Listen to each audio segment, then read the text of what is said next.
technicals and welcome to the world title.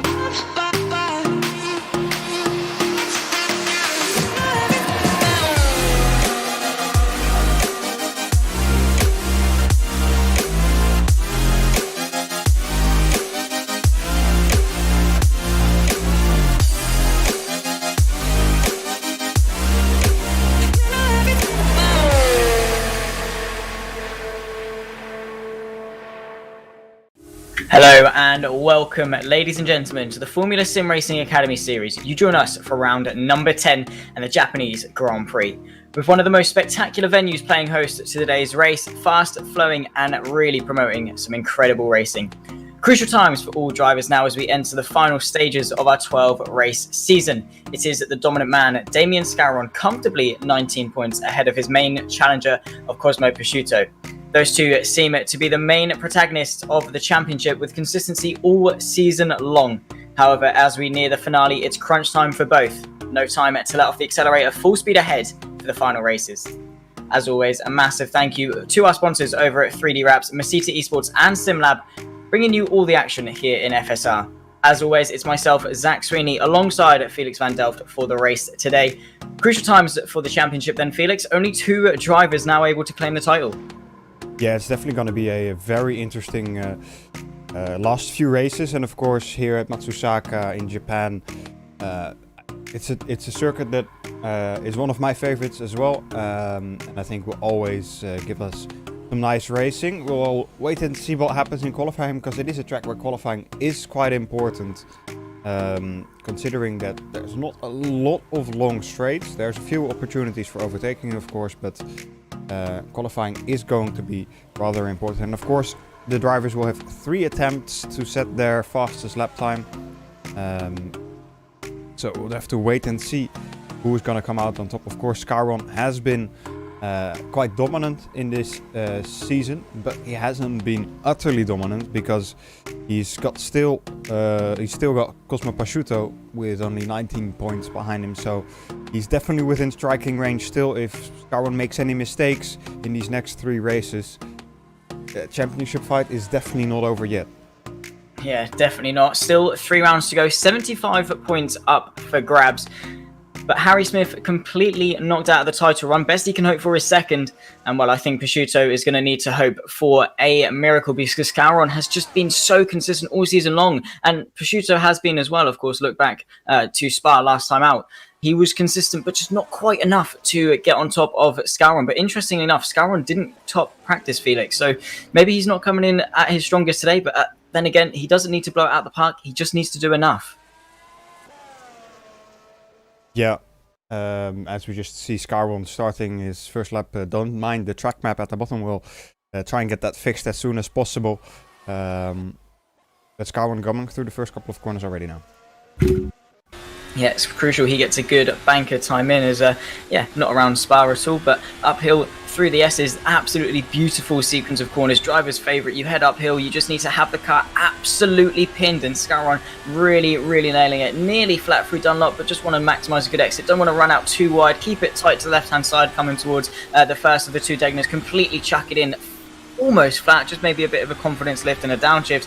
Green to the first sector. It's at the moment Prosciutto that is purple to the first, coming into the hairpin break as soon as you're in a straight line. Down to around about second gear, roll it through, use the camber of the circuit to help rotate the car around, and then on this sort of curved-ish, bouncy straight as you head towards Spoon Curve, a double apex left-hander. Really, really got to be committed. Harry Smith purple to the final sector. Prosciutto seems to be on a very, very good lap as Scaron is now heading towards the end of Sector 2, gets a nice exit off Spoon, really hooking this lap up well. It's looking to be a good banker. Again, he doesn't need to blow out the park, just needs to make sure he can beat or stay within touching distance of Prosciutto, who at the moment is on a 27.6, coming towards the final chicane here for Scaron. Purple to the middle sector, he's hooked that up well, really maximising the track, hopping over the curbs as we've got our track map back now through the final corner. Keep it tight, shortest run to the line. What's it going to be for Damian Scaron? Is it going to be provisional pole? No, he's just under 2/10 down, but still very, very close. Adam Rainey up there as well, only a couple of tenths off the front lot as well. Adam Rainey really been on form recently as well, it must be said. Yeah, he definitely has been. Ever since he's been at the Netrex outfit, he's been doing very well.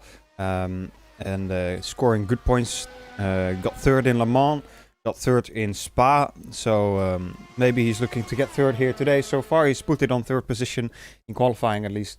Benicio is just coming through the second sector, last couple of corners for him. Coming into the Casio Triangle. This is really a corner where you have to nail the exit, especially in the race if you want to do an overtake. It's downhill, so the car can easily get a bit of wheel spin as you have that off-camber downhill section, but Nizio puts it on 10th position for now, and now it's the wait for everybody to come back around to start their second round of qualifying laps. But as it seems, for now, Cosmo Pasciuto fastest of everybody. Yeah, definitely a great way to start the qualifying session. Still 2 laps left to go. They do get, of course, 3 flying laps, 9 total laps, of course, 3 out laps, 3 flies, and then 3 in laps, of which they can just escape and go back to the pit lane for to save a bit of time. But yeah, Pasciuto, he's doing all he needs to. He's got all the pressure. He's on the back foot coming into these final 3 rounds, so it's pretty much all or nothing from him now. He's got the gap back to Harry Smith. He can afford to take some of these risks, and he just needs to hope that Scararon gets a little bit involved. Maybe Adam Rainey gets a little bit too ambitious, maybe into a couple of corners. So anything can happen. We've seen up to 6 cars retire on the first lap, so yeah, certainly anything can happen. And well, 3 rounds, it's certainly not over yet, is it? It certainly is not, as Pasciuto will be starting his second attempt now. This run down the start-finish line downhill. The first corner is so incredibly fast. Just chuck it in, right-hander, barely lift, and then braking into the right-hander whilst also turning. That puts a lot of load on that left front tire. Now, of course, the S is one of the most technical parts, I think, on the calendar. You really have to nail every single part of that corner section. If you mess up just a single bit of a corner, then pretty much the entire sector will be down the drain. The Degners throw it in there, hit the curb on the inside, not too much because you don't want to bounce too far out. Seems okay there because he's got a purple first sector. Now the hairpin, braking hard, exit is important here because you've got quite a bit of a run up the hill to Spoon. Second sector marker will be coming up just after Spoon. Throw it in there. Try to keep it within the track limits. Does so very well. Maybe a bit too cautious. A little bit on the outside curb there. Then down the straight over the crossing with the track itself below. 130R on the left, and then braking hard for Casio. It's again throwing it over the curbs very hard there. Got 2 purple sectors. Adam Rainey managed to get himself up to provisional pole position, but how well is this lap going to be for Pasciuto? Well, quite well, because he's put it on pole for now with a 27.5. Not bad lap at all. I mean, he looked so committed into the Casio there. You saw Scararon as well. Green to the first sector, a little bit down in the middle sector, and now rounding his second lap. Currently 3 tenths, down on pole position. Let's see if he can improve upon his time. Maybe get himself back onto the front row. No, it's not an improvement, unfortunately. Couldn't quite improve. So it's got to be all or nothing now for the final lap for Damien Scararon. And yeah, we can always go back to the championship fight because Scararon has all the pressure. He's got everything to lose now, hasn't he? So yeah, it's definitely going to be crunch time for him. But Pasciuto setting the pace, and Rainey really establishing himself there. Of course, he's had a very tangible run of form over the course of the season, but recently he's really managed to hook it up and get some consistent finishes. Of course, a podium last time out in Spa. So yeah, all to play for Rainey, and I'm going to guess giving Scararon a very, very big headache. Yeah. Cowan won't be happy with the look of things at the moment, but of course we've also seen that he's not just fast in qualifying, he's also fast in the race, although strategy has not always been his strongest suit. So he has to get that right as well today if he wants to get the win, because even if his pace is good, I'm guessing Pasciuto and Rainey are also still relatively good on pace today in the race. However, we're just going to have to wait and see for that, of course, as Thomas Schmidt is just coming across the line to start his final qualifying attempt, currently down in P8.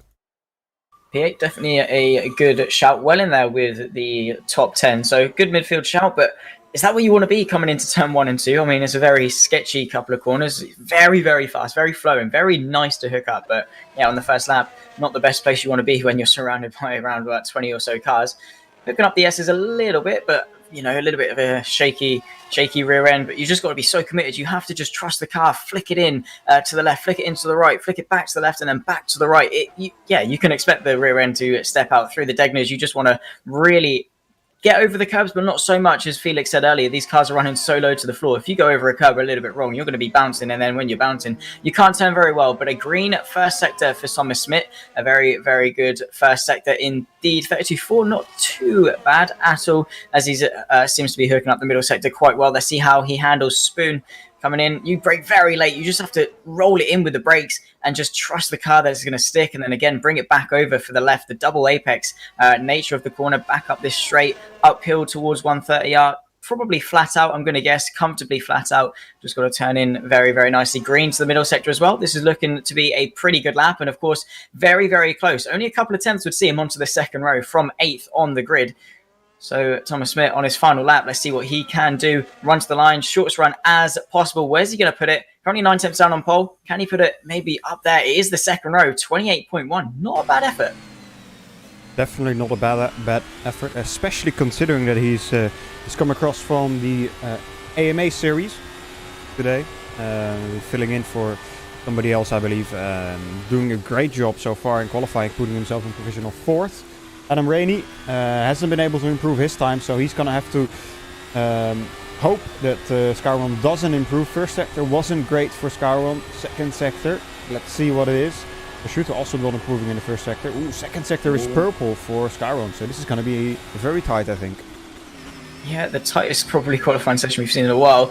All to play for. He's got nothing to lose now. The people behind him aren't really much of a threat. Purple to the middle sector, run to the line, 3 tenths down on pole. Can it at least be the front row for Damien Scarron? No, so close. And I think Prosciutto is going to be having a sigh of relief that he didn't, that he managed to hang on to pole there, because, well, yeah, he didn't improve on his lap. Garrett Butler coming in at P4, just knocking Thomas Smith off 1,000th between Smith, the AMA driver, and a second row start for his Academy race. So, yeah, not a bad debut for him, but so close. Look at the midfield. Look at the front row. Less than a tenth separating them. Yeah, definitely all to play for.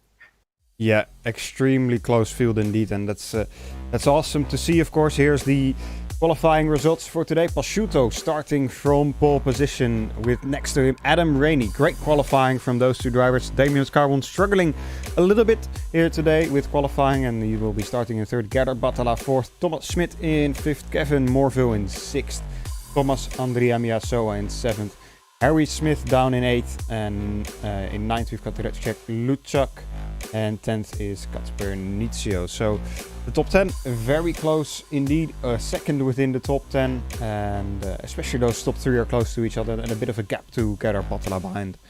It's an amazing qualifying session that really gives us some hope for the race here today.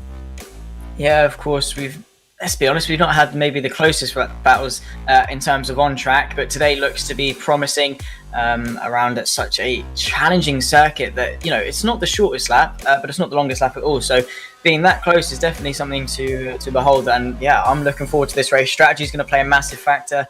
Definitely can promote some good racing. So yeah, let's see if Adam Rainey can really give the championship protagonist a bit of a headache here and really mix things up. Yeah, let's hope so indeed. Firstly though, let's have a quick look at how Michi Hoyer goes around this Matsusaka track. This is Formula SimRacing. My name is Michi Hoyer. Welcome guys to round 10 of the Formula SimRacing 2021 series. We are in Japan. We are at Matsusaka for the Matsusaka Grand Prix, and I am delighted to take you out for the presentation lap on this fascinating circuit, coming down the hill across the line to start our line lap into turn 1. Pretty good overtaking opportunity as we drove right through 1 into 2, and then right ahead of us the S's. Very important to have good rear end, have a chassis that likes direction and elevation changes. Forward of the S's, and then turn 7. Bravery corner up the hill, going into nowhere. Car needs to stick down. really good in direction changes. Then Deckner 1 and Deckner 2, two really fast right-handers. And below the bridge, one of the circuits that's not a bridge because it's a kind of eight-figure. And we go into the hairpin, the slowest point on the circuit. Traction ever so important as we're coming into a bank straight to a right-hand king that goes into a double apex spin corner. Very technical and difficult corners. You want to stay on the inside of the curb all the time. Car becomes a bit loose on the exit as you're going down the hill, losing the downforce on the rear. And then bravery corner, 130R flat out whatsoever, 300 kph, and then best overtaking possibility here. Heavy braking zone into the Casio triangle. Traction always ever so important. You see the rear end wants to go all the time. So how will drivers manage the rear end down the hill for the entire race? We will find out right now.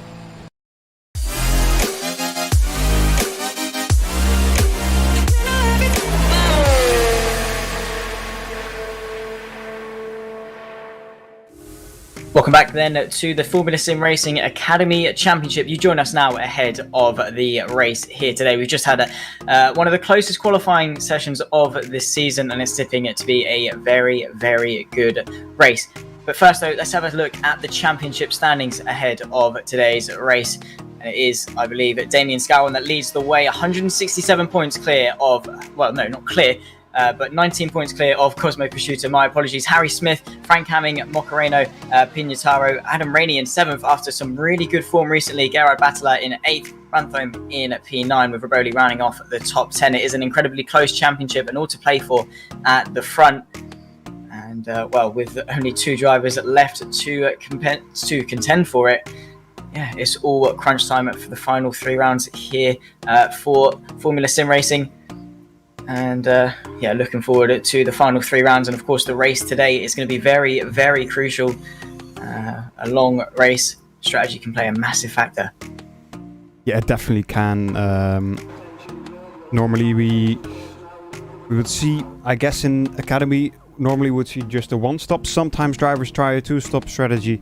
I think at a track like this, it's not really one where that 2-stop strategy is going to work. You have quite a difficult time to overtake on this track. So I think one stop is going to be the way to go for these drivers, but we're gonna have to wait and see how that turns out in the end, because we always get proven wrong when we do predictions regarding strategy. The race is 32 laps long, so 32 laps of action coming up very shortly.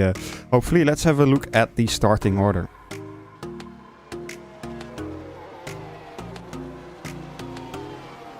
Dmitry Zarahov no, takes. This is not right. Oh no, it's not. No. Can always trust Felix to be reliable, can't we? There we go. This should be the one. Here we go. So it is Prosciutto that takes pole position ahead of Adam Rainey on the front row. Damien Scowen, championship leader, alongside Gerard Battler in P4. Looking down at the rest of the grid, it is Thomas Smith on his debut in P5 with Kevin Morville P6. Thomas Angiami Arisoa in P7. Harry Smith P8. Not the best qualifying session from him in Netrex. But further down the grid, we've got Grishek Luchak and Kasper Nizio rounding off the top 10 with Yana Koni and Dmitry Zarahov in 11th and 12th. Davo Brantfoam in P13 with Roboli P14. Alex Hallows in 15th with Patrick Rusinak in 16th. Looking like a really, really tight midfield. Linneaus in 17th with Jurgen van Bergen in P18. Frank Hamming in P19. I believe rounding off today's grid ahead of 32 laps here in Japan. So close to the front, incredibly close to the front, and just so crucial for the championship. You couldn't ask for a better round. Yeah, I couldn't agree more. Prosciutto leading the field at the moment towards the starting grid in the formation lap here. Looking at the tires, strategy-wise, top 4, all of them on the softs. Then Thomas Smith and Kevin Morville deciding to go a little bit different, going on to the hard tires. Then it's a bit of a mixed bag. Hards for some drivers, softs for the others, and then from P12 down to P17, everybody's on the hards, except for Jurgen van Bergen, who's going to try his first stint on the soft tire. Remember, everybody does need to do at least one stint on the hards and at least one stint on the soft tires.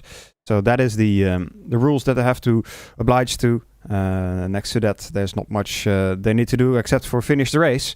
And of course, try to finish as high up as possible. Yeah, it's always good in a race to finish as high as possible, of course, to finish first. First, you have to finish, so it's all about getting to the end.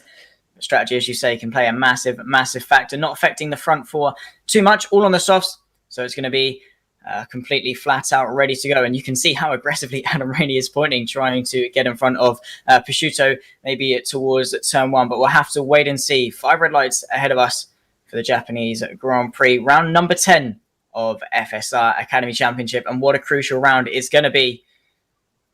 We've got Prosciutto on pole. The 5 red lights now illuminating your screen. Everyone's raring to go.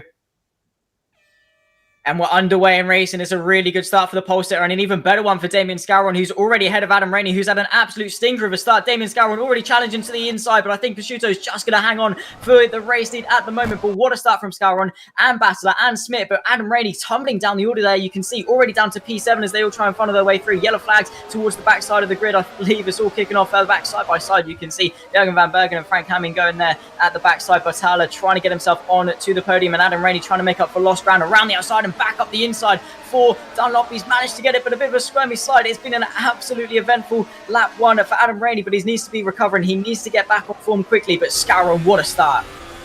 Yeah, incredible start from Scowron, and it has to be said, quite a terrible start from Adam Rainey, dropping down to 8th position already in this first sector, effectively, of the first lap. Definitely not what he wanted to see today. Scowron will be happy with that. That means one less contender to keep him away from that potential win today, of course. But he still has to challenge Cosmo Prosciutto, of course, who's still leading this race as of now. And I think he will try his best to keep doing that for the next 32 laps. Yeah, just keep him in his sights, put the pressure on and try and reclaim that race lead. Of course, at the moment, Prosciutto will claim an extra 5 points than Scowron in the championship battle. Side by side goes Giannaccone on Rainey, and he's going to try and get it done. Rainey gets around the outside of Thomas, in fact, sorry, my apologies, but up into P7, he's on an absolute charge. He's on the softs. The next 2 in front of him are on the hard compound tyre, so it's going to be interesting to see. But Scowron, you can see, he's eager to get through. He's following so closely to Prosciutto, and that's not going to be doing his tyres any good. He just needs to put the pressure on, stay composed, and put the pressure on and hope for a mistake, because recently Scowron's been the more consistent of the two. He just needs to keep his cool and try and not let Prosciutto get out of his sights. That's exactly what he needs to do, indeed. Thomas Schmidt behind, starting to drop back already, 1.5 seconds. Now, of course, he is on the hard tire, so it is to be expected that he's a little bit slower than the rest, or at least compared to Prosciutto and Scowron. Gerard Battela will be trying his best to try and follow Thomas Schmidt and perhaps get past him as well on his soft compound tires, but won't be extremely easy. He needs to find a way past first, of course, and I'm sure Thomas Schmidt won't be giving him too easy of a time. Further down the grid, Alex Hallows, Giannis Lianos, Patrick Rusinegal battling very hard with each other, side by side, coming out of the hairpin. Still side by side. Now will be coming up to Spoon. Frank Hamming behind that as well. Very close racing between these 4 drivers. And so far, positions stay the same. Yeah, well, they're fighting for that single point of P15, and they all want to try and get themselves as high up the order as possible. Battler now closing on to Smith. Very deep goes Nizio into the chicane. Rainey pulls off an incredible switchback maneuver, now running side by side down onto the pit straight. It's going to be the outside for turn 1. He needs to try and keep him pinned, but look at the speed of Nizio. He just sails back past Rainey, who then has to tuck back into the slipstream, looking back up the inside of turn 1. There's contact. Rainey just about keeps it pointing the right way and forcefully claims that position. Such aggressive racing, but both of them just about keep it clean, and that was an important move for Rainey to get through there. But just so aggressive into turn 1. That's not somewhere you typically outbrake someone, but somehow he managed it. Yeah, I think he can be very lucky to come out of that alive. That's not really a position or a place on the track where you can make an overtake work, especially if you're not alongside already coming into the corner. He really sent it in there, basically at turn-in. And I think he can be happy that that Nizio didn't turn in too aggressively himself and left him the space, but that could have been a very bad accident for the both of them. Yeah, you saw Rainey was almost sideways going in towards turn 2, but just about managed to keep it on the track and carry on going and actually claim that position. And now he's setting his sights on Kevin Morville in front. Close as ever at the front, though. Scouron still not able to close the gap to launch an attack on Prosciutto, but maybe he's sitting back, saving fuel, whatever it might be, playing the long game. Doesn't need to make any rash judgments, especially when he's the one with everything to lose. At the moment, it's only 5 points he's going to be losing, but you can see how much he's close through that chicane. If he can get a good run sideways, though, that's not going to help his advance. And with the slipstream, I don't think he's quite going to be close enough. I think Prosciutto going to the middle of the track, but you can see Scouron absolutely closing at a rate of knots, pulls to the inside in towards turn 1. The two championship protagonists side by side through one of the most challenging corners on the circuit. They're still going to be side by side, but Prosciutto just about manages to hang on at the moment, but Scouron needs to keep putting the pressure on just like that one. If he doesn't get through, at least try and put Prosciutto under that bit of pressure, bait him into a mistake, whatever it might be, but you can just see how much this means to both of them. The two championship protagonists going side by side, but Scouron's lost a little bit of time. He needs to recompose himself again and get back onto that charge of Prosciutto, but well held from Prosciutto. Held his nerve brilliantly. Yeah, great bit of racing between the two. A lot of respect given by each of the drivers. That's how we like to see it, of course. This battle is far from over, I think, and also further down the field, the battle between Adam Rainey and Kevin Morville is far from over. Rainey been very aggressive on his moves so far. Let's see what he will be able to do on Kevin Morville. He's got a good exit out of the hairpin, I think. Might be able to send it up to the inside of Spoon. Not sure if that's a place where he can aim. Very close with his front wing to the rear tires there. Can be lucky that there's not really any punctures in rFactor 2. So the rear tire of Kevin Morville is spared there, but very close to once again having a bit of contact and very much on the limit of what is possible here racing wise is Adam Rainey. Yeah, he's really giving it his everything, isn't he? He's not leaving anything on the table as he's joined this back of this train. He wants to get through on Morville very quickly, and you can just see the closing speed he had into Spoon. It's not somewhere you can conventionally send it, though. You're not on the brakes for very long around here. So, yeah, very ambitious send, but yeah, it's worth the effort. He's on the soft compound tyres. It might work. And when he needs to recover as best he can, I mean, he's looking back to the podium. This is now the fight for the podium. So he's recovered well and he's managed to get back onto the feet. So, yeah, Thomas Smith and Batelar and Morville, if they fight a little bit too hard, Rainey is going to be the one to pick up the pieces. So, yeah, it's looking very, very tight for this final podium place. But Smith on the hards, and so is Morville. They are really maintaining this pace very, very well. Yeah, it's a bit of a train behind Thomas Smith, of course. He's on those hard tires, as we've mentioned before. Pace is a little bit lower, but it's high enough for him to keep Gerard Batala, Kevin Morville, Adam Rainey all behind him. So he's doing a great job so far in his debut here in the Academy Series. Let's hope that he can keep up this pace, of course. So far, doing a great job, but there's still quite a bit to go. 28 laps still to go, as Prosciutto and Scouron, I think, are still close to each other, but Scouron just a little bit too far to do anything, I think. Yeah, just needs to pick his moments wisely. Again, get that good exit like we saw when he tried to get the previous attack, but Prosciutto just launches off that final corner. You can see visibly gapping Scouron. So, yeah, he just needs to try and keep his composure. This is Batelar practically pushing Smith around the final corner, and into the pits he comes, does Smith on those hard compound tyres. So doesn't want to stay on them very long. We saw, of course, last time out at Spa that people don't want to stay on those hard tyres for very long. So, yeah, Smith playing a very interesting strategy. We'll see how it pans out, but he's doing very well under pressure from some of the top guys. Of course, Batelar, Morville and Rainey are definitely no mean slouches at all. And for his first race in the Academy, doing incredibly well. But this is now a fight for P6. Nizio under pressure from Angiami Arisoa as they come through the S's. It must be so hard to follow through here. Of course, we had the patch that solved the dirty air a little bit, but still must be feeling the effect of dirty air a little bit. So Angiami Arisoa keeping it very neat and tidy through the S's and trying to claim that P6. Of course, when do you think the drop-off is going to be? When is the crossover point between the softs and the hards going to happen? Of course, we've seen Smith come into the pits, but yeah, those softs, how long are they going to stay quicker for? Very good question. I'm guessing around lap 10-ish. Somewhere around that, but that's just pretty much a guess out of the blue for me. I'm not really sure. I guess we'll just have to wait and see what these drivers will be doing. I think the main ones to be looking at for that will be Kevin Morville and Nizio, of course. comparing them with Adam Rainey. Rainey, of course, has been very aggressive, as we say that. He tries to go around the outside of 130R. That's not an easy move, and not able to do so. But we'll have I hope for him, get a good exit out of the Casio triangle, get the slipstream. We've seen, though, that the Netrex car does not have the highest of top speeds around this track this week, and you can see he's a bit frustrated by that even. Not getting the slipstream and the top speed that he would have liked to get past Kevin Morville there. He's getting a bit stuck and maybe a bit frustrated. He has to be careful that he doesn't overdrive the car, overdrive the tires and make a mistake because of that. Because then, even though he's still in a relatively good position, he's still within reach of the podium. He can throw it away in just a blink of an eye.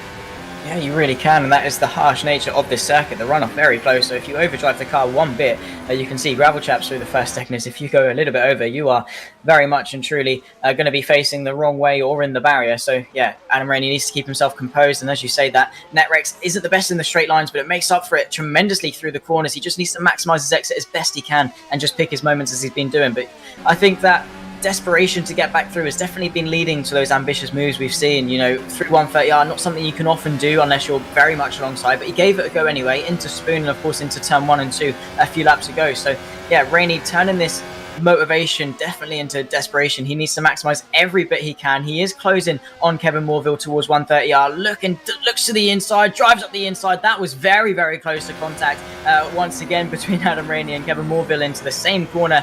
But he just needs to try and pick his moments. Brake late into a flat out corner, it doesn't often work. He just needs to maximise the exit. A little bit shaky, that's not going to help him. And he's tucked up right in the slipstream. But again, the Netrex just doesn't have the speed to compete. Yeah, I think he's a little bit too eager there coming through 130R. What he should do is perhaps lift off a little bit through that straight, stay in the slipstream through 130R, and then try and make the move coming into the Casio triangle. Instead of trying to send it up the inside of 130R, which is really... well, it's a quite dangerous move anyway, but also not an easy move to really stick. So if you just can make a move into Casio triangle on the braking, where there's a big braking zone, might be quite a bit easier to make it stick. But so far Adam Rainey not being able to do so, and showing that he's quite aggressive, and also visually showing that he's a bit frustrated here at the moment, and that is something you want to maybe avoid a little bit. Yeah, definitely. Mentality is always half of it when it comes to racing. You don't want to get a hot head and make rash decisions. He just needs to keep calm. He's got a long race ahead of him. He can see the podium there. Of course, Garrett Battler only about 1.5 seconds clear, and he just needs to maximise the exit. That's not going to help Morville going a bit wide on the exit of Spoon. Rainey tucked up nice in the slipstream. He's got a good run coming into 130R just alongside, but Morville's just going to quite out-drag him on the straights. He chucks it up the inside, makes contact, and I think that was inevitable. He's managed to hold that very well, does Rainey. He's kept it pointing the wrong way. He's going to lose one position to Andriami Arisoa, but I think he's going to be counting his lucky stars that he's not out of this race. Yeah, I think he definitely should be happy with that. It is, like we said before, it is a very tough move to stick, and especially in a corner like that where the speeds are that high. We've seen it in real life. It can be tricky, and a little bit of contact will have very big consequences.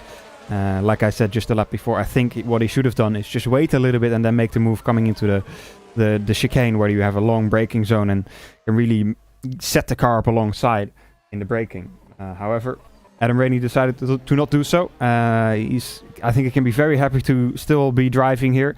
Lost another position to Jurgen van Bergen now. So it's going to be a tough end to the race. I think he also came into the pit lane. Yeah, he did come into the pit lane as well. So earlier pit stop than I guess he would have liked. But maybe not over entirely yet this race for him.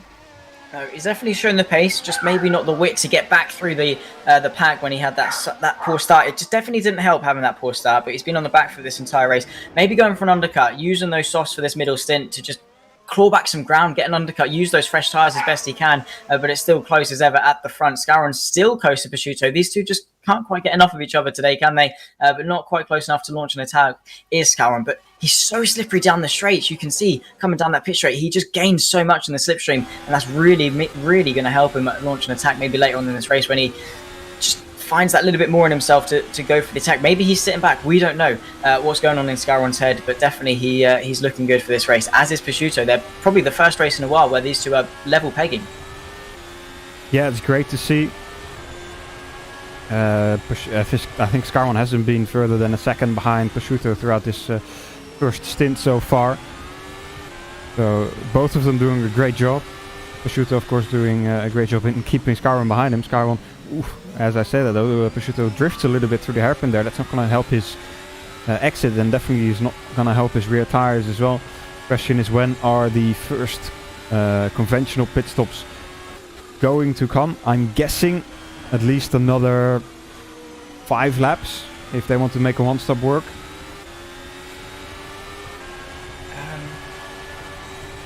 Maybe. I mean, I'm not too sure how the wear on these work, but yeah, it could be. I mean, this circuit is very challenging on the tyres, isn't it? So, I mean, if you're Scaron, maybe you go a lap, and that lockup is definitely not going to help Prosciutto one bit. Scaron is going to be very close, maybe close enough to launch an attack. We've seen he's very slippery in the straights, and Prosciutto getting a little bit shaky off that final corner. Scaron very nicely tucked up in the slipstream and is closing at a rate of knots. Is he going to be able to duplicate his move he did a couple of laps ago? Pulls to the inside, a much better run and up the inside, but Prosciutto once again around the outside, and the two championship rivals have clashed, and they're into the gravel trap, and Scaron and they both managed to pull away, and Prosciutto's become better off than Scaron, but you could not have predicted this coming into this race. The two championship rivals coming together into turn one. It's always a recipe for disaster. Did Scaron leave enough room on the outside? Did Prosciutto maybe be a little bit too ambitious around the outside? We never know. But yeah, we've had a little bit of a talk about tyres. That's definitely not going to help either of them. We're going to have a replay. You can see the overspeed that Scaron has got. Pulls to the inside, cleanly ahead, chucks it in and just understeers a little bit. And that was always going to happen. I think Prosciutto a little bit too ambitious maybe around the outside, but had the run. And I think that is just an unfortunate turn of events that their front and rear is locked together. But we'll see it from on board Prosciutto's perspective. In towards turn one, he just pulls alongside, drives up the inside into turn one, and then there's a bit of contact. And in the mirror, it doesn't look as though Scaron's alongside, maybe a bit of netcode or something. But yeah, Prosciutto, well, he was very fortunate to get away pretty much unscathed from that one. Yeah, definitely. He's gotten off that much better than Scaron has. Scaron now 4 seconds behind. You can be happy, of course, that Batala and everybody behind him has dropped quite a bit behind already, so he will be... he's got some breathing space as well, but not going to be as he would have liked this race to go.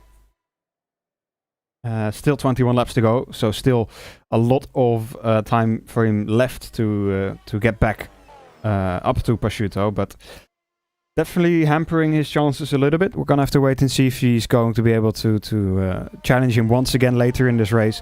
So far, it's looking a lot more promising once again for Prosciutto. Of course, pending post-race reviews as well. With his incident, the race director surely will have a look at it.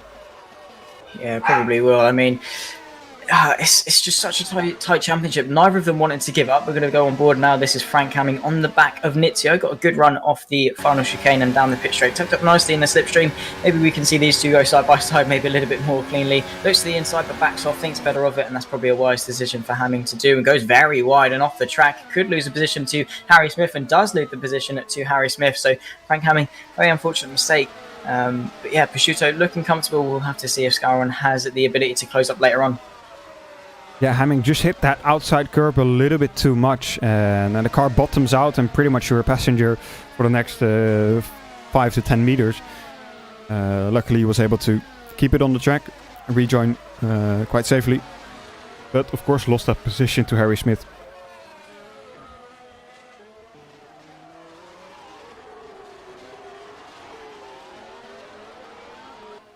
Definitely not the most ideal turn of events. We've got Andrea Miosoa in P5. He's run quite a quiet race, it must be said, in the Royal Blue Racing car. Just bringing it home. Damien Scaron into the pit lane for his first stop, though.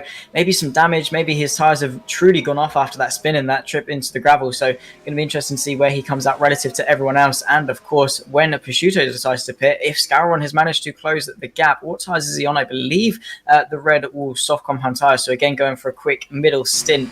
And he's going to come out. Actually, no, he's on the hard compound tyres for this middle stint. So you're going to have a slower middle stint, and then of course a very, very fast final stint. So yeah, interesting strategy from Scouron. We'll see where he comes out in relative to Prosciutto when he comes into the pit lane, and is Frank Hamming maybe going to have another go at Nizio? I don't think he's quite close enough on this occasion. Maybe Harry Smith.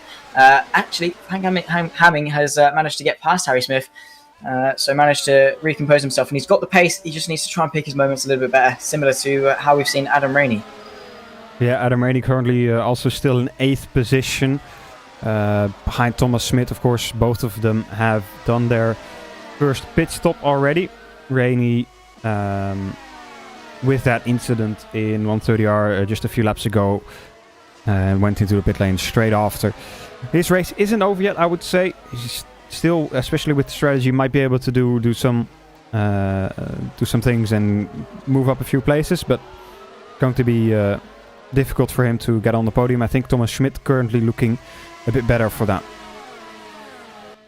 Yeah, definitely.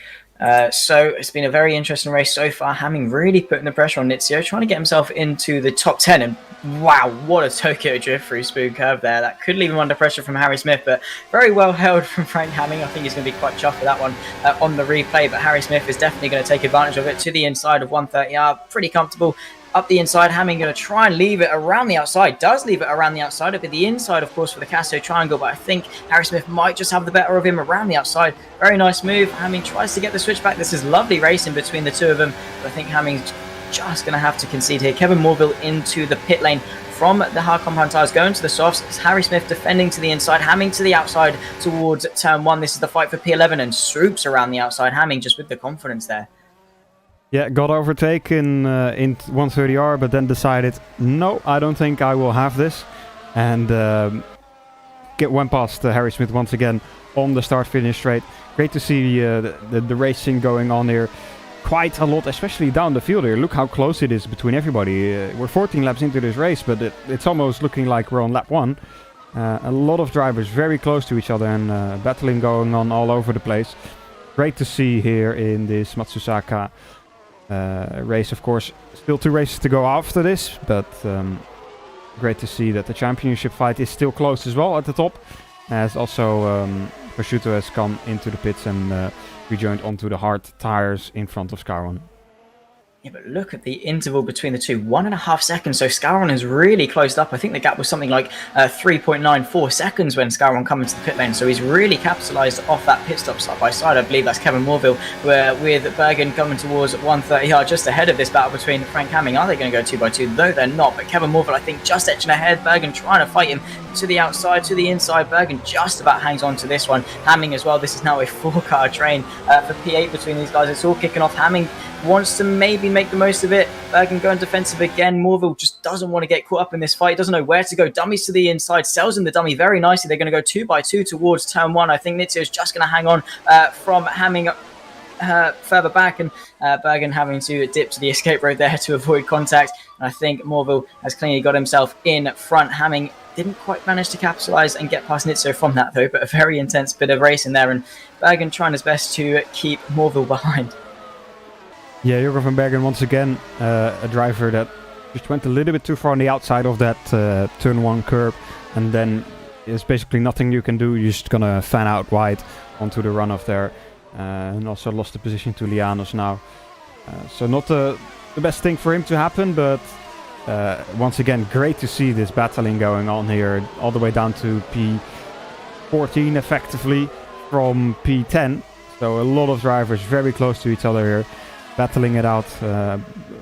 Pretty much everybody, I think, on the same strategy as well, except for Jurgen van Bergen. He hasn't stopped yet, so also maybe a reason why he's dropping back a little bit. Everybody behind this and in front of this has pretty much stopped, except for Batala, who's just coming into the pit lane now for his first stop, and I think he'll be going to the end of the race now as well, because he's going onto the softs. No, yeah, he's going onto the softs, so he won't be going to the end of the race because he still needs to use the hard tires, because he started on the softs as well. Interesting strategy then. So committing to the 2-stop and settling in right behind his teammate of Thomas, right behind him. Nizio I think having to hang on from Frank Hamming once again. Nizio has really been a bit of a mobile chicane for Hamming. He's dropped back, driven right back up to him, and just can't find a way through Can Hamming, and he's probably going to be a little bit desperate to get through. But Nizio really, really putting the car well, just parking it where it needs to, driving his own race, not really bothered about Hamming behind, and just keeping his composure very nicely. Prosciutto at the front, 2 seconds he's extended that gap to, and Scaron just maintaining it. I think that mistake, because those were so equal on pace for those front two, that I think after the gap extends as Hamming takes a very scary moment, dips one wheel into the gravel there. But yeah, they've been so close that I don't think Scaron has the pace to close up unless there's a big mistake from Prosciutto. He's very close coming out of the hairpin. Might be able to make a move coming into Spoon. It's not an easy place to do. So he stays behind him, tries to get a good exit. Right-hander, tough on the right-hand tire. Right front tire, of course, didn't have the best exit compared to Nizio. Will be closing in though before 130R. Gets a good run through 130R. Might be able to send it up the inside or outside of the Casio triangle. No, decides to stay behind. Now the exit here is going to be very important. Gets a good exit indeed. Nizio a bit squirmy on the rear there. Now Hamming surely is going to move up the inside. Does he have the top speed though? No, he's just pulled out and hit a brick wall of air. That's just pushing him back. The wings of those ground effect cars are, I would almost say, non-existent. But through this first sector, they're able to keep Hamming behind as well. So perhaps it seems to be, at least in the race, seems to be the better choice to run those lower wings and keep the drivers behind you, just because you have that top speed advantage. Yeah, it just allows you to keep that position. Like they tuck up in the slipstream, they're closing, they pull out, and as you say, just hit a brick wall of air where they don't have that slipstream anymore and just are pushed back by that sheer force of the wind. So yeah, Nizio running a very wise setup as to make him very slippery in the straight line, and Frank Hamming can't quite find a way through. Takes a very nice line coming off the hairpin though, gets a slight switch back, but again, Nizio just has that pull, and Hamming can't do much because he's just running that little bit higher downforce. Maybe has a little look into Spoon, not quite close enough. So Hamming, yeah, I think he's going to get quite frustrated. He needs to find a way through, and it's just as soon as he pulls out to make the move, I think he's going to need to do it very late, pull out very late and brake very late to get through on Nizio. He's closing towards 130R. Is he going to pull out? No, he's not, because he knows it's just going to be a brick wall and then compromise his line for 130R, completely flat out through. He just isn't close enough. And, yeah, Hamming, he's got the pace definitely, and I'm sure if he got back through, he would be able to pull away, but yeah, Nizio really backing him up into the likes of Harry Smith and those behind, and yeah, Hamming had enough of that and pulled into the pit lane, maybe for an undercut. Yeah, I think that's a good call from his team. He's just getting stuck behind his drivers there. So if he has a gap behind in his pit stop window, just go for an undercut. Perhaps have a little bit of a heavier car, of course, for this last stint. As we see, I don't know who that was. I think Zarov going around the inside of him there, down the stairs in Suzuka, effectively, as he comes out of the pit lane there.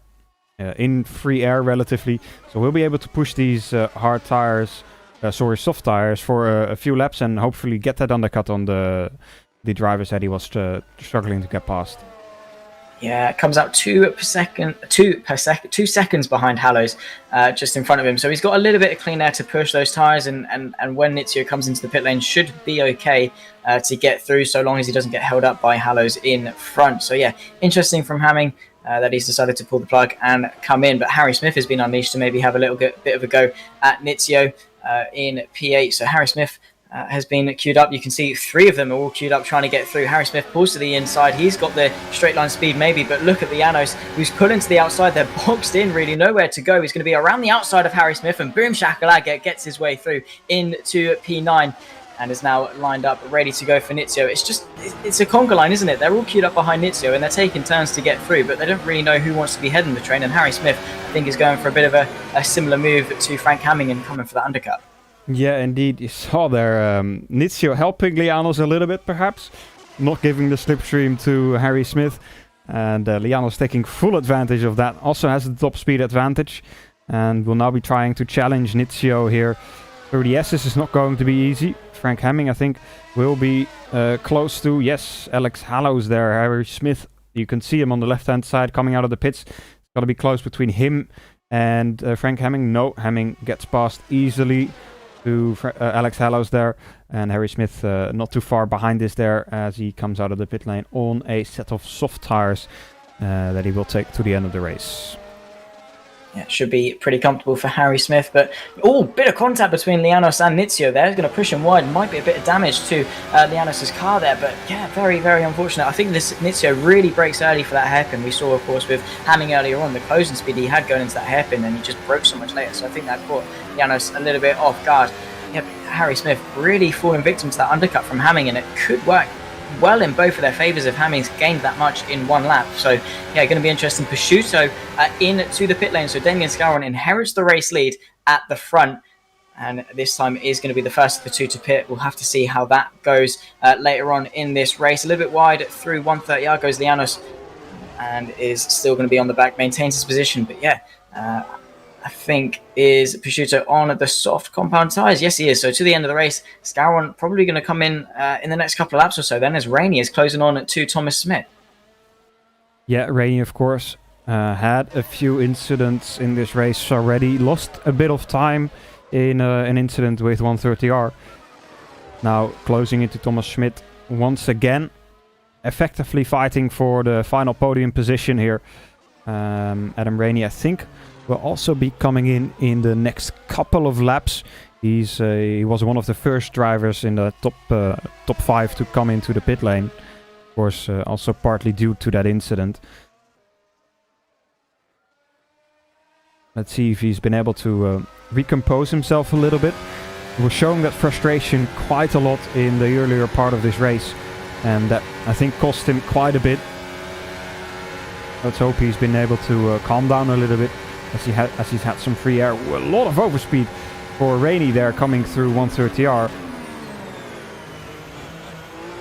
Thomas Schmidt taking the defensive line into the Casio Triangle, and he's coming into the pit lane. So is Adam Rainey, so is Damien Scouron. So let's see where he will be able to come out compared to Prosciutto, of course. Prosciutto just coming through the Casio Triangle. This is going to be crucial. Where is Damien Scouron? Scouron is just coming out of the pit lane, so quite a bit of a gap there for Prosciutto. About 2-3 seconds, I think. Yeah, I think Prosciutto's gained maybe about 5/10 with that undercut, but don't forget Scouron's going to have the slightly fresher tyres to the end of the race. So all to play for still. Scouron just needs to maximise this final stint as best he can. Jurgen van Bergen has had an incident, I think, in one of the Deckners. Yeah, he did. Let's have a look if we can see what happened to him. I think his tyres were a little cooked as well. Went for a bit of a drift through the hairpin. Oh, no. Just got it all wrong through the S's. Oh. Went over the curb and yeah, a little bit slidey. Maybe, I think he's already without a... No, he's with the front. And then it's been very weird. Yeah. Maybe just cooked the rears a little bit. Something's happened. Yeah, that's often happens when you just cook the rears. The rear gets really unstable and you can't quite hang on to it. So yeah, unfortunate for Jurgen van Bergen, who was driving a pretty good race in the midfield up until that point. Of course, strategy may have set him back a little bit, but still a good race nonetheless. And yeah, he's going to be settling in now for P17, unfortunately. This is the fight for the provisional race lead between Batala and Andrea Miasoa as he comes into the pit lane. So Batala inherits the race lead at the front, but I believe will have to pit again. So that's not how it stands at the moment. And I believe it is Prosciutto and Scouron that will inherit the top 2 positions once again. But the fight for third, very, very much on between, I believe, Rainey and Schmidt. Yeah, definitely will be. Rainey already got past Schmidt, actually. I guess that must have been in the pit stop cycle between those two. They came into the pit lane at the same time. But Adam Rainey came out before Thomas Schmidt, I think. Yeah, he did. Let's have a look if we can find out exactly what happened there. Maybe just took a little bit less of fuel. Of course, he went in behind. And yeah, just pulled out in front. And he's on the hards as well, so has to swap to the harder compound tyre. But maybe just underfueled for the rest of the race and wanted to get in front. Who knows? But yeah, Rainey played the pit stop really well, managed to maximise off it incredibly well and get himself back into a net P3 as it stands. So yeah, Rainey really on the comeback drive today. But Schmidt, of course, on those softs and has really good pace. You wouldn't expect that maybe for an AMA driver, but he's come in and he's really settled in well. He hasn't felt the pressure whatsoever and really settled himself amongst the top guys. Yeah, he definitely has. And that's great to see for him, of course. Showing that he's got the pace, perhaps also showing to the teams. Of course, we're nearing the end of the season here. So showing some of the teams at the top here in the Academy Championship, perhaps, hey, here I am, I have the pace. Maybe something for next year for him to go. Of course, he's had a good season as well in the Amateur Championship. Amateur Championship is not being broadcasted, of course, but those drivers definitely have been trying their best as well. And Thomas Schmidt second in the championship there, sorry, as he's won a race and also finished a few times on the podium. So definitely showing that he's got the pace, and hopefully also will be moving up to the Academy Championship full time if he keeps up this pace in the next season. Yeah, definitely showing he's got the pace to compete, and it's always going to be good. The better light you show yourself in, the better received you are, and hopefully he is a prospect for next season in Academy, because it's such a close championship and so exciting all throughout the season. That is extremely evident today, because we don't quite know who's going to win, who's going to be on the podium. It's been battles up and down the field here in Japan today. So yeah, probably one of the best races of the season so far, I'd have to say.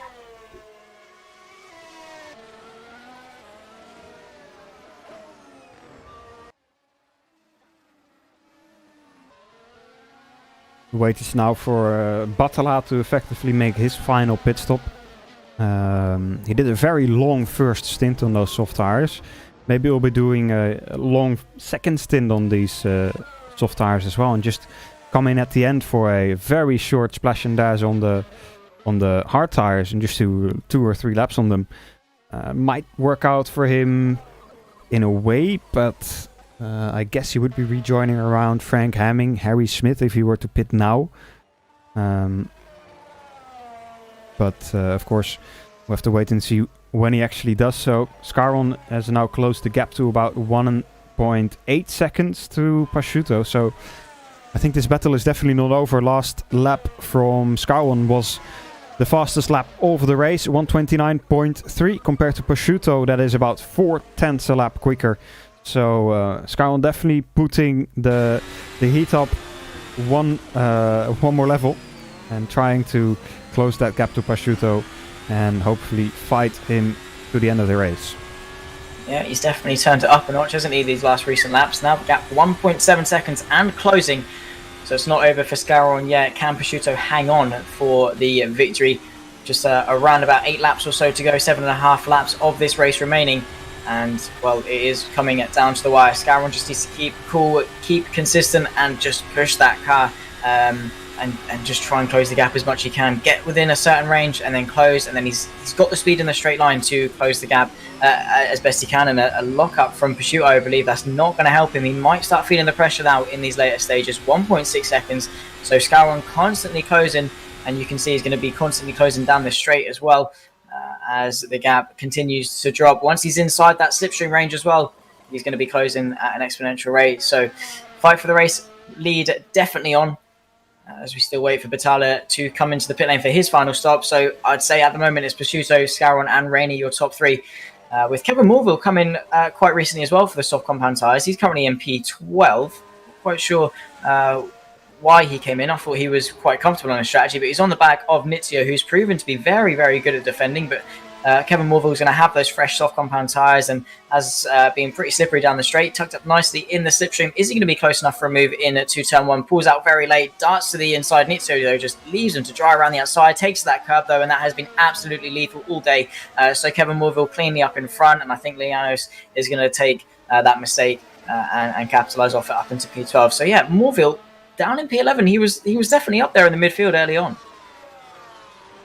Yeah, different strategy for him, losing a bit of time there, but it is still very close. Oh, Mizio, what are you doing?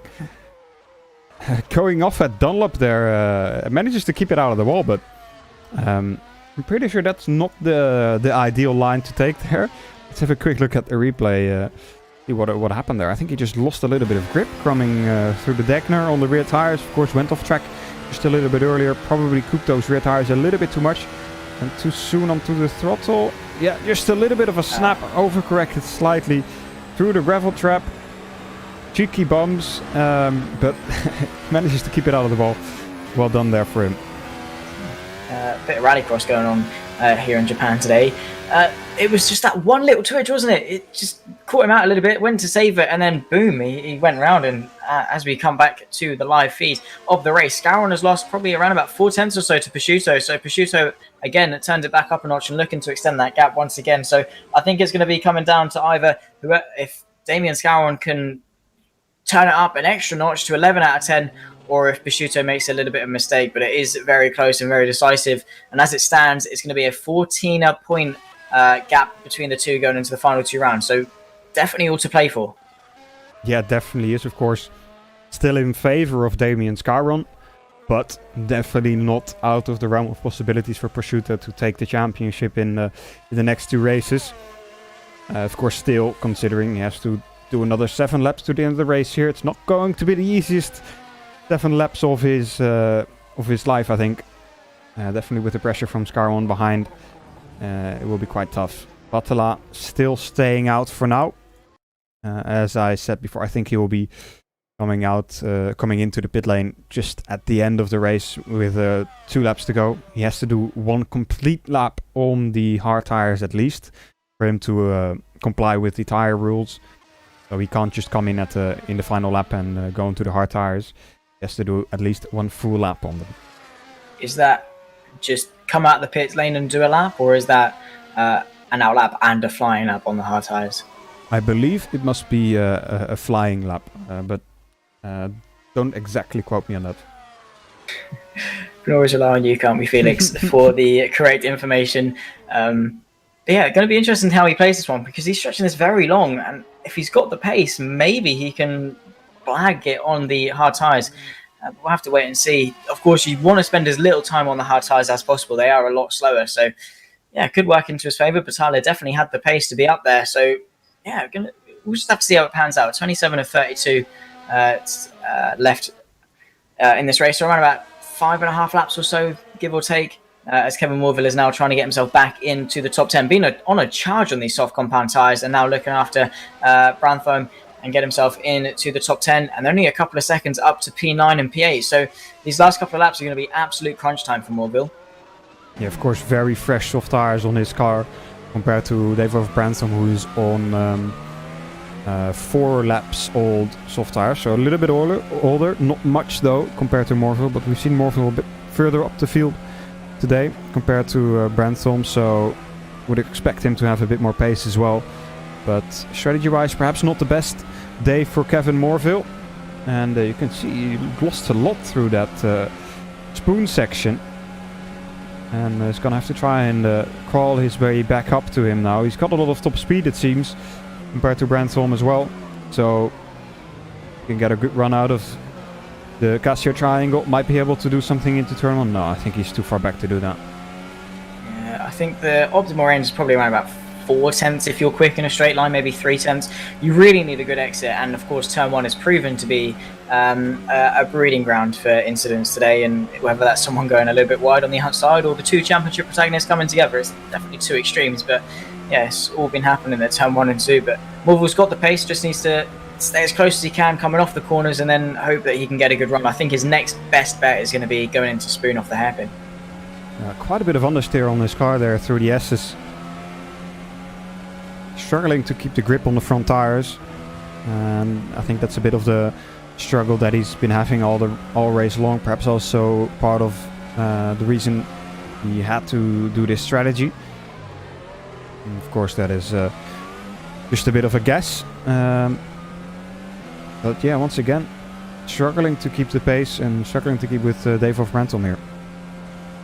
Yeah, whether it's the fact he's running a slightly lower downforce setup and can't quite keep it with the corners, so by the time he gets to the straights he can't actually get the run he needs or what have you, or those tires are starting to go off in the dirt, yeah, something definitely could be happening. There's Scouron really fallen off in these last couple of laps. We thought he would definitely close the gap a little bit more, but I think Prosciutto has just unlocked something else and really put in the consistent laps. Now the gap opening up to around about 3 seconds or so as we approach the lap 30 mark.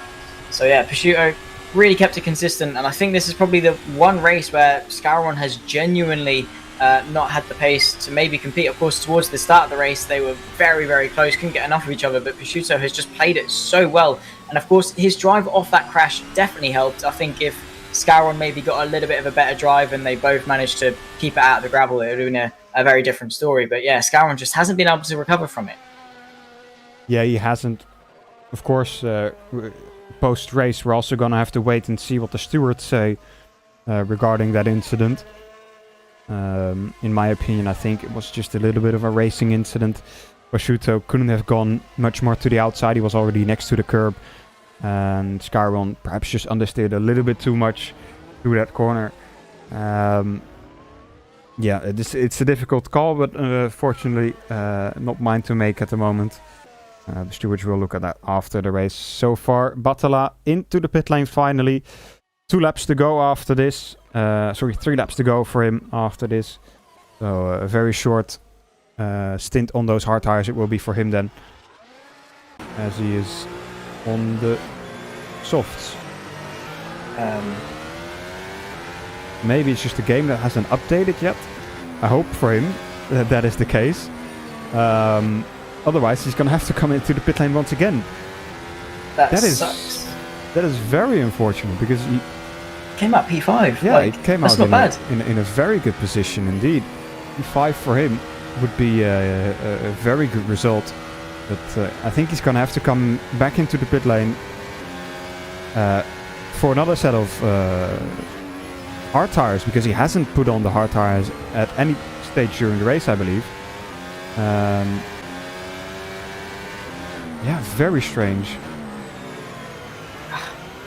That's not something you often see, someone putting on the wrong tyres, but Battala, especially because if he had the hard tyres on, he's got 12 seconds back to Hamming and he's not far off Smith, so he definitely could have got himself into the top 4 and at least secure a top 5. So yeah, that's a shame for Battala, but he has to adhere to the rules and come into the hard tyres. That is a big shame. He's driven really well, of course took those soft tyres very long in that middle stint, so yeah, you have to give him a little bit of sympathy because he is closing on Schmidt, of course, on those fresh soft tyres, but maybe he could have done the same on the hards and got himself into that top 4, and he's not far off the podium either. Of course, Adam Rainey, is only a couple of seconds in front. Is he coming into the lane? Yeah, that's a shame. That is a big shame. So close to the end, there's not much he can do about it either. Yeah, if he just kept on going and finished the race now, he would have been disqualified anyway. So, just coming into the box to put on hopefully a set of hard tires this time around. Yes, there they come. Very short stop now, of course, because I don't think he needs to put any fuel. It's a relatively long stop still, I think. 6 seconds, so I think he also took some fuel. But now you can see this entire train for effectively 10th position coming past. And Battala, very unfortunate there. Podium might have been on the table for him. Would have been difficult because, of course, he would have had those hard tires compared to the softs of Thomas Schmidt and Adam Rainey. But I think he definitely would have had a shot at it. But now he's going to have to do with the top 10, perhaps a little bit higher up if he can get past Morville. But he's not able to do so. He hits into the wall in Dunlop. And that is, I think, going to be the end of the race for him. Very unfortunate turn of events for Gerard Battala. And out of the race. Just bad to worse for him, didn't it? It all started when he came into the pits. And he just tipped for such a good result. But yeah, we'll have another look at it, I think. But yeah, look, just following in that dirt, I don't think he's managed to get the hard tyres up to temperature just yet. Coming through Dunlop, just a switch, and it's gone, and that's the wall, clipped his front wing off, and that is the end of the race for him. It's such a shame because he was driving so well and could have even maybe got himself recovered again after that faulty pit stop and got himself at least a decent top 10 finish. But yeah, definitely a shame for Gerard Battala for that to end in a DNF on the penultimate lap as well. Yeah, he just had 1 lap to go, effectively, so that is that's a very tough situation for him. But that is racing as well. Unfortunately, that kind of things happen. He's just going to have to gain his confidence back for the next race. He did a very good job today, I think, up until that mistake, of course. And perhaps he's got a good potential for the next 2 races as well.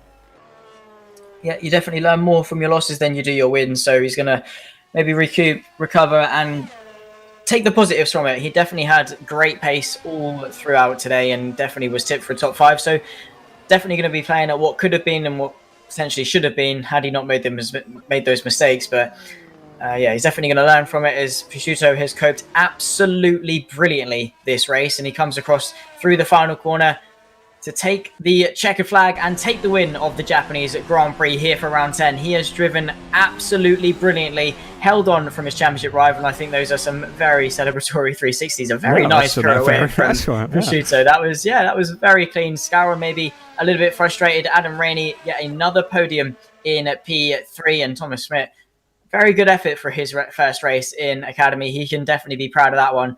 Frank Hamming in P5 as well. Recovered very well from the back of the grid, it must be said, Hamming.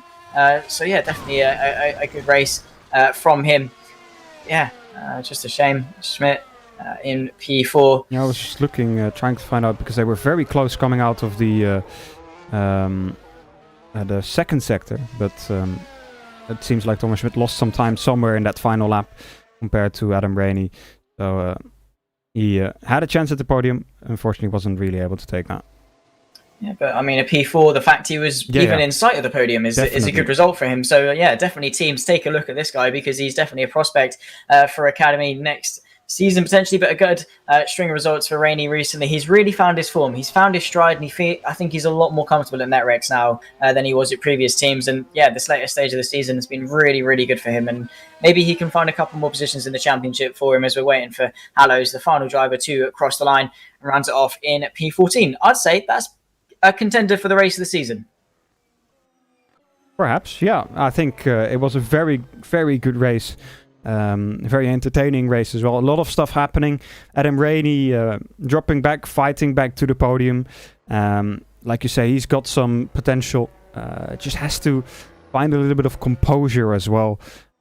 Just be a bit more patient sometimes. Wait for the proper opportunities and the proper moments to make your moves. But he's definitely shown he's got the pace and the potential here for perhaps a race win as well. Even in the next couple of races, if he gets a good couple of races as well in the next 2 races. So this is the final results here, at least the provisional final results, pending post-race checks, obviously. So it is Cosmo Prosciutto who takes the win and draws down that championship lead of Damien Scouron, who joins him in P2. Adam Rainey, once again, a good string of results in P3, rounds off the podium with Thomas Schmidt in P4. Great debut in Academy. Frank Hamming, great drive from the back of the grid to find himself in P5. Harry Smith, P6. Iannacone, P7. Rantham in P8. Morville and Lianos rounding off the top 10. Only 4 more finishers in this race further back down the grid. And it is Nizio in P11, Riboli in P12, Zarahov in P13, and Alex Hallows in P14 with Batala, Andrea Miarisoa, Jürgen Van Bergen, Patrick Rusinak, and Luchak, the DNFs for this race. But overall, it must be said, the 5 DNFs aside, it was such a good race. I mean, we had it all really, didn't we? Yeah, we definitely had it all. Great race indeed. And let's see the season standings provisionally after that. Damien Scaron losing a few points, 5 points to be exact, so 14-point lead to Cosmo Prosciutto with 2 races to go. Is a bit tight, but of course still in favor of Damien Scaron. But he's gonna have to watch out for that Royal Blue Racing driver Harry Smith. Well and truly out of the championship fight. Down in P3, Frank Hamming might be able to take that 3rd place in the championship still from Harry Smith. But he also didn't have the best race today. Still finished 5th, of course, so I say he didn't have the best race, but from the back of the grid, yeah, I mean, that's quite good, I must say, Felix. Race, just slated him for no reason here. Yeah, Christian Mozzarino in 5th and Rainey 6th, crawling his way up to the top end of the championship standings, of course, with a podium today once again. Pietaro not here today, so no points for him. Dave Overbrantom in 8th, Patala in 9th. should have been a bit higher, of course, with that incident in the last few laps for him. And Riboli in 10th position in the championship for now. Top 10 very close then, and yeah, still Scouron leading the way, but Prosciutto is closing the gap, and it is still all to play for in the next 2 rounds. The penultimate round in a couple of weeks' time in Malaysia, and then of course for the Brazilian Grand Prix a couple of weeks after that. Stay tuned, because it's been such an enthralling season. Anything that can happen, and of course don't forget the Pro and World Championship Series later on today. For myself and Felix, it's been an absolute pleasure. Goodbye.